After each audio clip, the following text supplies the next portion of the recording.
Voici un signal que trop d'hommes choisissent d'ignorer jusqu'au jour où il devient impossible à faire taire. Le corps cesse de répondre, l'élan vital diminue, l'érection devient hésitante, fragile, parfois absente. Et ce n'est jamais un hasard. Pendant des années, on se persuade que ce n'est qu'une fatigue passagère, un âge qui avance, un stress temporaire. On détourne le regard, on rationalise, on se tait. Pourtant, ce que le corps exprime à travers la puissance ou la faiblesse de l'érection n'est pas un caprice, ni une fatalité. C'est un message profond, intime, souvent ancien, que le corps murmure bien avant de crier. Bienvenue sur la chaîne Dr Marie, urologue et bien-être. Ici, nous parlons de ce que le corps révèle quand on accepte enfin de l'écouter. Il y a plus de 2000 ans, Hippocrate écrivait déjà « La force naturelle du corps est le médecin de la maladie ». Cette phrase, simple en apparence, contient une vérité immense.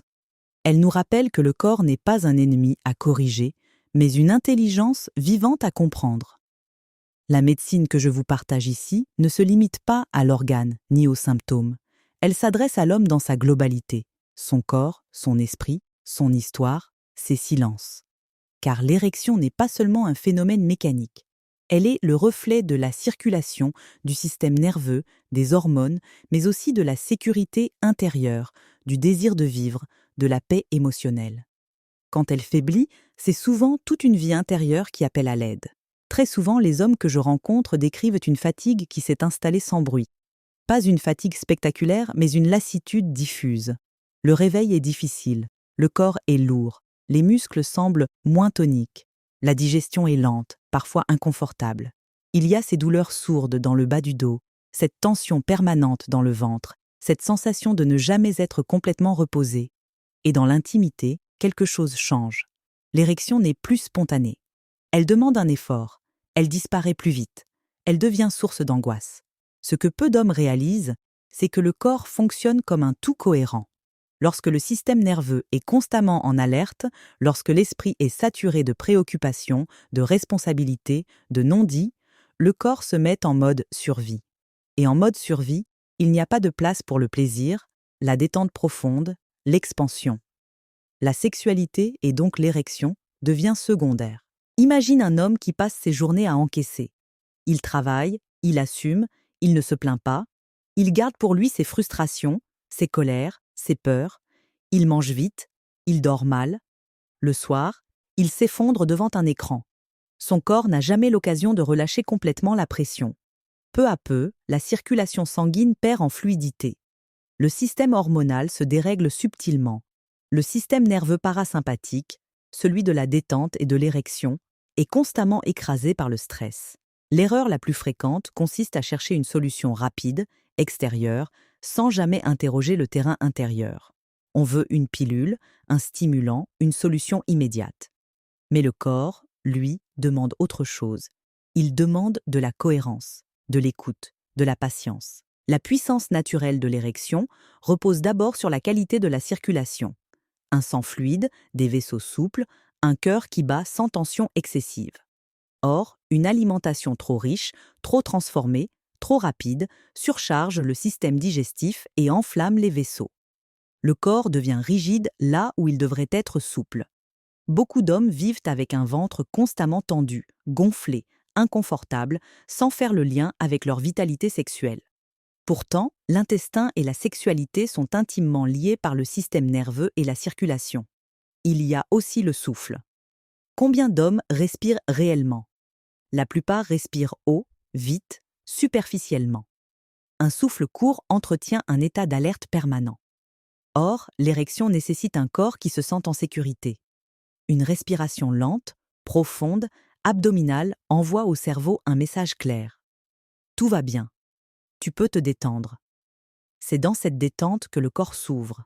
Les émotions refoulées jouent un rôle immense. La tristesse contenue, la colère non exprimée, la peur de ne pas être à la hauteur s'inscrivent dans le corps. Le bassin devient rigide. Le périnée se contracte inconsciemment. L'énergie vitale circule mal. L'homme peut encore avoir du désir, mais le corps ne suit plus. Ce décalage crée honte, silence, isolement.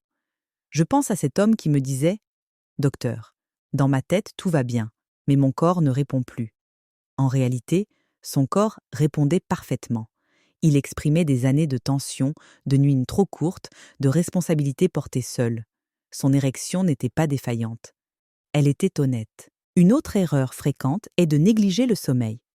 Le sommeil profond est le moment où le corps répare les tissus, régule les hormones, apaise le système nerveux. Un homme qui dort mal voit sa testostérone chuter, sa sensibilité au stress augmenter, sa circulation se dégrader. Et pourtant, combien se disent que dormir 5 heures suffit? Le mouvement est un autre pilier fondamental. Non pas l'excès, non pas la performance, mais le mouvement régulier, conscient. Marcher, étirer le corps, libérer le bassin. Le bassin est un carrefour énergétique et nerveux. Lorsqu'il est figé, la sexualité s'éteint doucement. Lorsqu'il est mobile, vivant, la puissance revient naturellement. Pose-toi cette question, sincèrement. Est-ce que ton corps se sent en sécurité dans ta vie actuelle?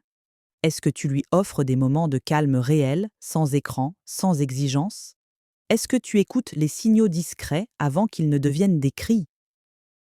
Si cette question résonne en toi, tu n'es pas seul. Dis-le-moi en commentaire. Le partage libère déjà une partie de la tension. La puissance de l'érection est aussi liée à la relation à soi. Un homme qui se juge durement, qui se met une pression constante, qui associe sa valeur à sa performance sexuelle, entretient une anxiété invisible mais destructrice. L'érection a besoin de lâcher prise. Elle ne se commande pas. Elle se permet.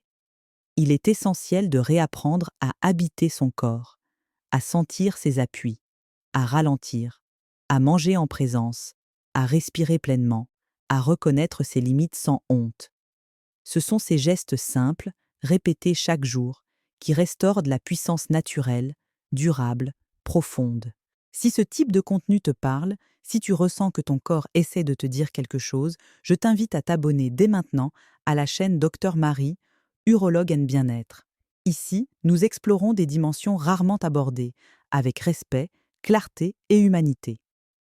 Je t'invite aussi à cliquer sur le deuxième lien en description pour télécharger gratuitement le guide « Écoute ton corps avant qu'il ne crie ».